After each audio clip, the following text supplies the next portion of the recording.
ফিরলাম বিরতির পর। এবার নজর রাখবো সেই কেন্দ্রের দিকে যে কেন্দ্র দিলীপ ঘোষের জেতা আসন ছিল, কিন্তু সেই কেন্দ্রে প্রার্থী বদল করেছে বিজেপি। এবার সেই কেন্দ্র একেবারে সেলিব্রিটি কেন্দ্র। নিশ্চয়ই বুঝতে পারছেন মেদিনীপুরের দিকে আমরা নজর রাখবো, যেখানে অগ্নিমিত্রা পলের ওপর ভরসা রেখেছে গেরুয়া শিবির, অন্যদিকে জুন মালিয়া তৃণমূলের মুখ। আর এই মেদিনীপুর লোকসভা কেন্দ্রের দিকে যদি আমরা নজর রাখি, তাহলে যে 7টা বিধানসভা রয়েছে একটু জানিয়ে রাখার চেষ্টা করব। খড়গপুর সদর, কেশিয়ারি, নারায়ণগড়, এগরা আর দাঁতন, এই 7টা বিধানসভা কেন্দ্র নিয়েই এই লোকসভা কেন্দ্র। শঙ্কর আমাদের প্রতিনিধি রয়েছেন আমাদের সঙ্গে। শঙ্কর, একেবারে সেলিব্রিটি কেন্দ্র এই মেদিনীপুর, তার বলার অপেক্ষা রাখে না। রাজনৈতিক প্রেক্ষাপট যেরকম জানতে চাইবো সেরকম এই মুহূর্তে তুমি যেখানে রয়েছে, কারণ ঘড়ির কাঁটায় আর ঠিক 13 মিনিট মতো বাকি রয়েছে ভোট গ্রহণ শুরু হতে। একেবারে সোনিয়া, তুমি যেটা বলেছো যে সেলিব্রিটি কেন্দ্র, একদিকে যেরকম অগ্নিমিত্রা পাল, অন্যদিকে জুন মালিয়া। আমি রয়েছি মেদিনীপুর লোকসভা কেন্দ্রের খড়গপুর সদর বিধানসভা 261, 60 এবং 62 নম্বর বুথে। এই যে বুথ, সেটাও কিন্তু ঐতিহাসিক। তার কারণ হচ্ছে বিশ্ববিখ্যাত ক্রিকেটার মহেন্দ্র সিং যে ধোনি, তার যে মিউজিয়াম রয়েছে, সেই মিউজিয়ামে রয়েছে ভোট কেন্দ্র।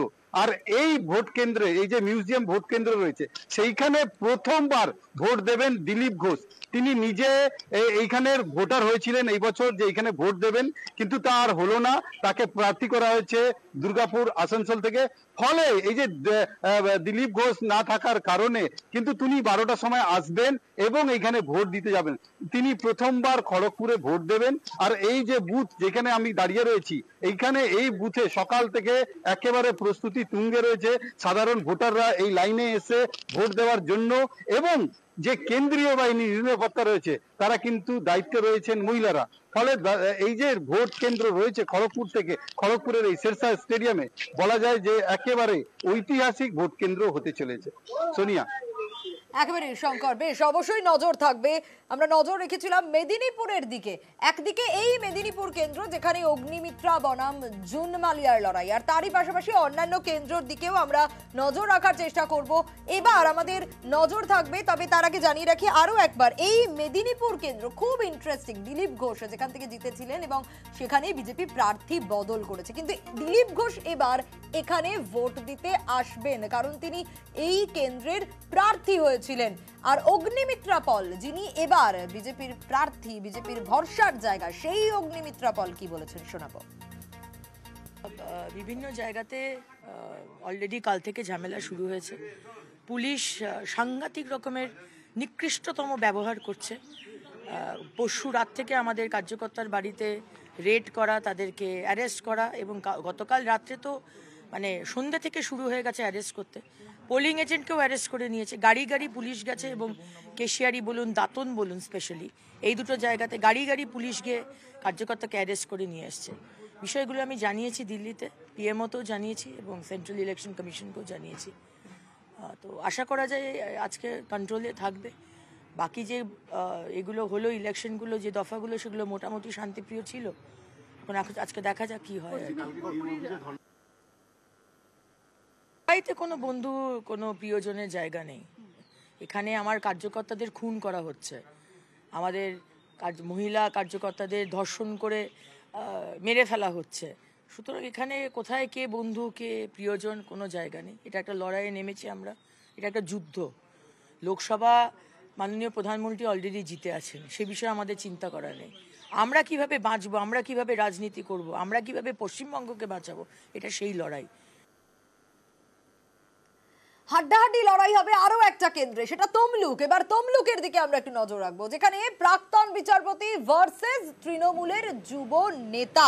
তমলুকে একদিকে বিজেপির অভিজিৎ গঙ্গোপাধ্যায়, অন্যদিকে তৃণমূলের দেবাংশু ভট্টাচার্য, আর সিপিএম এর তরফ থেকে সায়ন বন্দ্যোপাধ্যায়।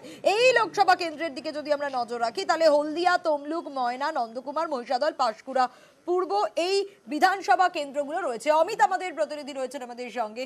অমিত, তমলুক আরো একটা হাড্ডাহাড্ডি লড়াই হতে চলেছে এরকম একটা কেন্দ্র।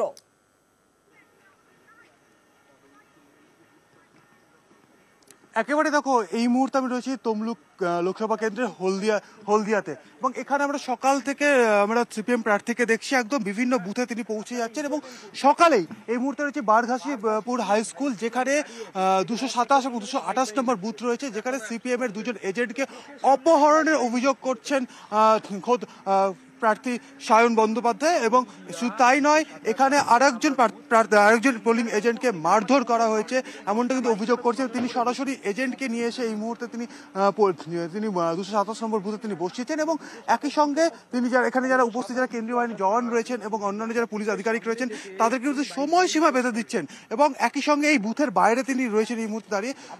সরাসরি আমি সায়নের সঙ্গে কথা বলবো। সায়ন, কি কি অভিযোগ পেলে সকাল থেকে?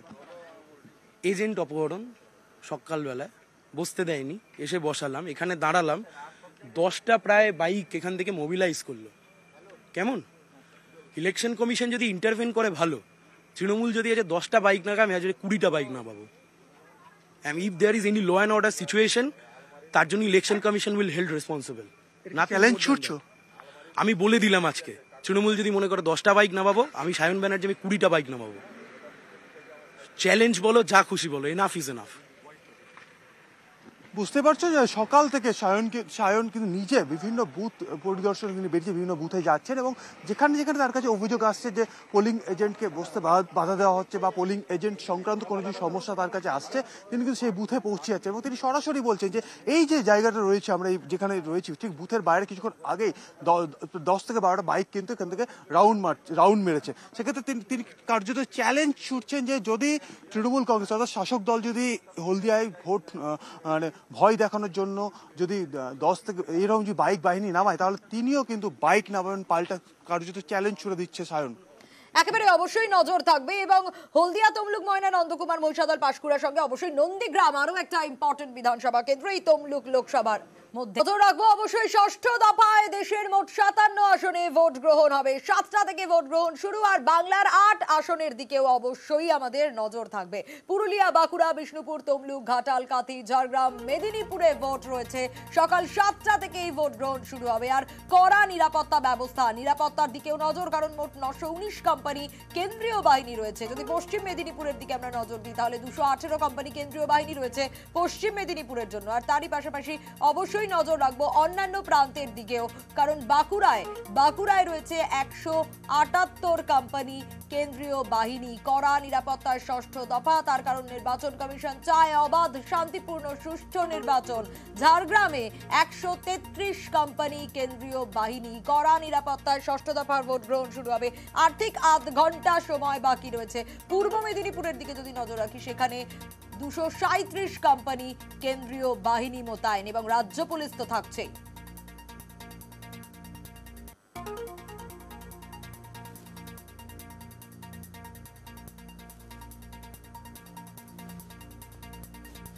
আর নজর রাখার চেষ্টা করব আমরা অবশ্যই কড়া নিরাপত্তার দিকে, যেরকম নজর রাখছিলাম হলদিয়ায় একটু নজর রাখবো, কারণ প্রার্থী সায়ন বন্দ্যোপাধ্যায় তিনি চলে গিয়েছেন সেখানে। কেন? কারণ সিপিআইএম এজেন্টকে বাধা দেওয়া হয়েছে বসতে, এমনটাই অভিযোগ সায়নের তরফ থেকে, এবং বুথে বসতে দেওয়া হয়নি সিপিআইএম এজেন্টকে। সে কারণেই তড়িঘড়ি সিপিআইএম প্রার্থী সায়ন বন্দ্যোপাধ্যায় তিনি পৌঁছে যান একেবারে ঘটনাস্থলে, কারণ 7টা থেকে ভোট গ্রহণ শুরু হবে। আর সরাসরি সেই ছবি আপনারা দেখছেন ইতিমধ্যে, এজেন্টকে বসতে বাধা দেওয়ার অভিযোগ সায়নের, এবং সায়ন খবর পেয়ে তড়িঘড়ি সেই বুথে পৌঁছে যান। কি হয়েছে পুরো বিষয়টা খতিয়ে দেখছেন, সরাসরি সেই ছবি আপনাদের দেখাচ্ছি। অমিত আমাদের প্রতিনিধি রয়েছেন আমাদের সঙ্গে। অমিত, সরাসরি সেই ছবি আমরা দেখাচ্ছি দর্শকদের, ঠিক কি হয়েছে, কি অভিযোগ সায়নের মূলত? দেখো, এটি হচ্ছে তমলুক লোকসভা কেন্দ্রের অন্তর্গত হলদিয়া 27 নম্বর বুথ, এবং এই মূল বাইরে 2টো বুথ রয়েছে।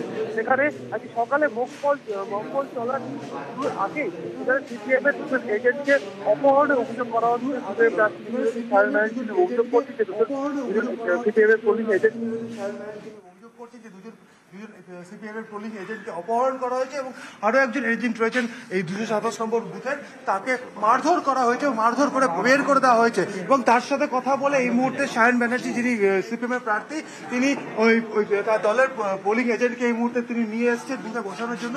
তিনি এসে যারা কেন্দ্রীয় বাহিনী জওয়ান রয়েছেন তাদের সঙ্গে তিনি কথা বলেছেন, এবং কেন এই তাদের উপস্থিতিতে এইভাবে মারধর করা হলো, বা তাদের দুজন এজেন্টকে এইভাবে এখান থেকে তুলে নিয়ে যাওয়া হলো, তিনি জানতে চান তার উত্তর কিন্তু কেন্দ্রীয় বাহিনী জওয়ান যারা রয়েছে তারা কিন্তু দিতে পারেনি।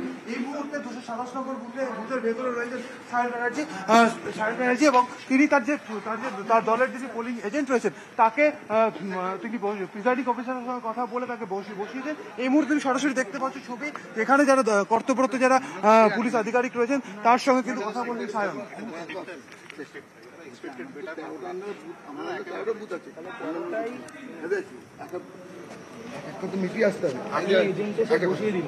শুনেন, আমি দুটো কথা বলছি। 1 নম্বর কথা, আমি একটা এজেন্টে সেখানে বসিয়ে দিলাম। 2 নম্বর কথা, আমার 2জন এজেন্টকে 1 ঘন্টার মধ্যে উদ্ধার করবেন। আচ্ছা, এটা একটু থানাকে জানাচ্ছি আমি। আপনি থানার লোক, আপনি খাকি উর্দি পড়ে আছেন। 232 একজন চলে গেছে, ওনাকে বসিয়ে দিলাম। না, সে থানায় বসেছে। না চলে গেছে, ফোন করে দেখেন। 232 ওনাকে বসিয়ে দিয়ে 232 নয়, 227 এবং 228। না, আমার 232 ছিল। 2জন kidnap. I want them within 1 hour. যা করার আপনি করুন।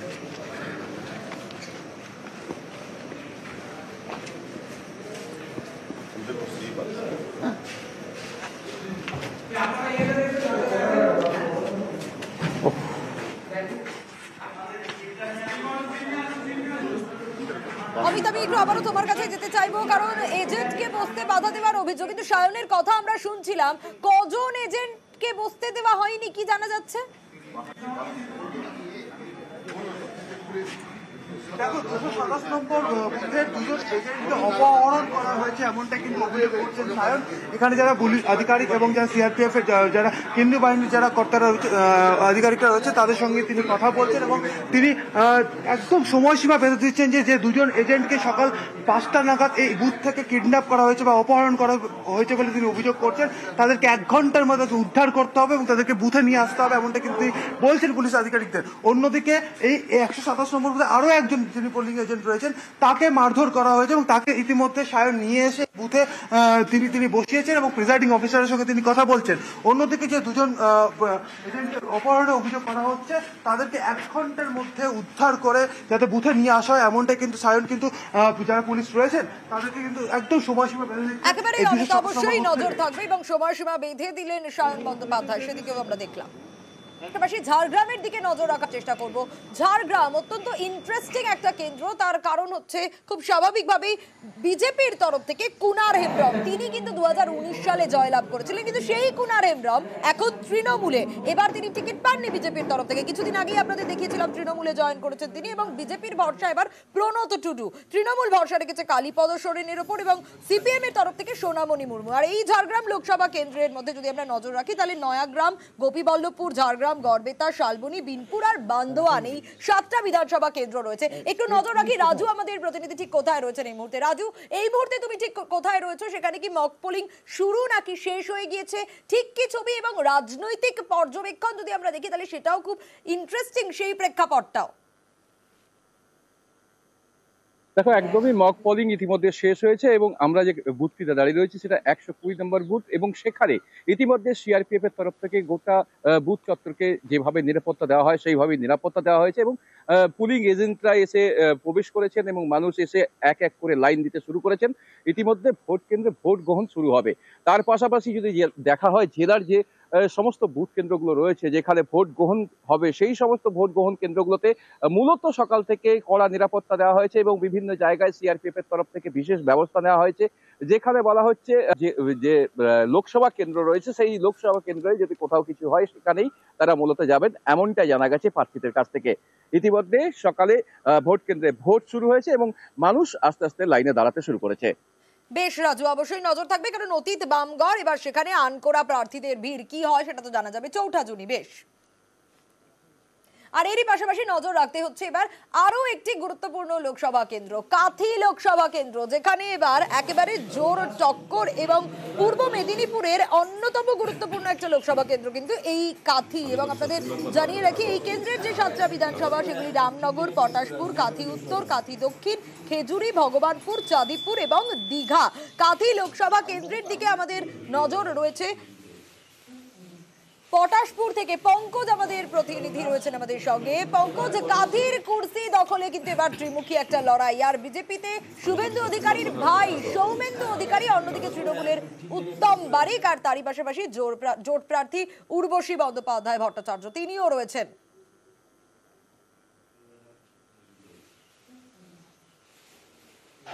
আবারও পঙ্কজের কাছে একটু যাবো। পঙ্কজ, যে বিষয়টা জানতে চাইবো তোমার কাছ থেকে, এবারে কাঁথিতেও কিন্তু একটা ত্রিমুখী লড়াই, জোর টক্কর একেবারে, এবং তুমি এই মুহূর্তে যেখানে রয়েছো সেখানকার ছবিটাও জানতে চাইবো। মকপল কি শেষ?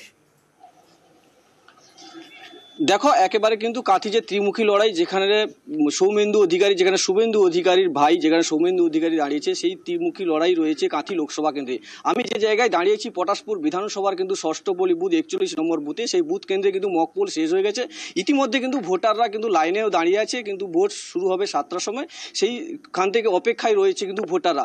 ইতিমধ্যে যেখানে মকপোল রয়েছে বিভিন্ন এজেন্ট, যেখানে রাজনৈতিক দলের এজেন্টরাও মধ্যে আছে, ঘরের মধ্যে রয়েছে, সিসি ক্যামেরা ফুটেজও রয়েছে, এবং কেন্দ্র বাহিনী যারা রয়েছে তারাও কিন্তু যথেষ্ট তৎপর রয়েছে এলাকায়, এবং স্থানীয় বাসিন্দা যেখানে ভোটাররা এবং এসে লাইনে দাঁড়িয়েছে। তুমি দেখতে পাচ্ছ যে পটাশপুর বিধানসভা এলাকায় কাঁথি লোকসভার মধ্যে পড়ে, সেই লোকসভা কেন্দ্রে কিন্তু 41 নম্বর বুথ। এই মুহূর্তে যে পটাশপুর ষষ্ঠ পল্লী সোমনাথ হাই স্কুলের বুথে কিন্তু ইতিমধ্যে শুরু হয়েছে মক পোলিং, এবং ইতিমধ্যে যেখানে যে লোকাল যেখানে ভোটাররা তারা এসে লাইনে দাঁড়িয়েছে, অপেক্ষায় রয়েছে ভোট কখন শুরু হবে। তা দেখা যাবে কিন্তু যে ভোটের রেজাল্ট, যেখানে তুমি জানো যে কাঁথি লোকসভা কেন্দ্রে কিন্তু হাই ভোল্টেজ ত্রিমুখী লড়াই, যেখানে তুমি জানো যে শুভেন্দু অধিকারী, যেখানে বিরোধী দলনেতা শুভেন্দু অধিকারীর ভাই সৌমেন্দু অধিকারী দাঁড়িয়েছে ইতিমধ্যে, এবং কিন্তু যেখানে উত্তম বারিক, যেখানে তৃণমূল কংগ্রেসের পক্ষ থেকে উত্তম বারিক, যেখানে তার কিন্তু নামে পরিচিত এবং সবার মুখে মুখে নাম যে উত্তম বারিক, যেখানে জেলা পরিষদের সভাপতিও রয়েছে এবং এই বিধানসভার কিন্তু বিধায়কও রয়েছে।